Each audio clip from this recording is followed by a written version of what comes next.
Welcome to Not Milk Never Milk. Subscribe if you're lactose intolerant. In this video, I will explain how to make a Framer website live. Publishing your Framer website is incredibly straightforward, often taking just a few moments. Framer simplifies the process with its intuitive interface, allowing you to get your design online quickly. You'll see how easy it is to go from design to a live, shareable website. We'll cover the initial steps to ensure your site is ready for the world to see.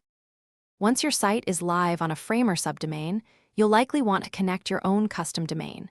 This step gives your website a professional and branded identity. We'll walk through accessing your site settings and finding the necessary DNS records. You'll need to update these records with your domain registrar, typically involving one a record and one CNAME record. It's a simple process that significantly enhances your site's presence. After your site is live, optimizing for search engines and understanding your visitors becomes crucial. Framer provides straightforward settings to add meta titles, descriptions, and keywords, boosting your site's discoverability. You can also easily integrate analytics platforms, such as Google Analytics, by simply pasting your tracking ID.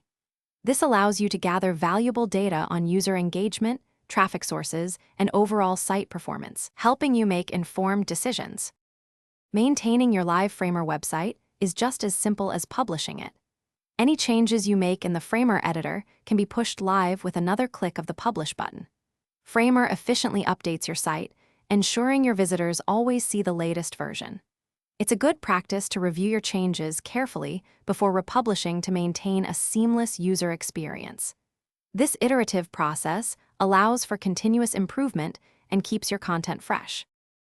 Thanks for watching. If this was helpful, leave a like and consider subscribing. See you next time.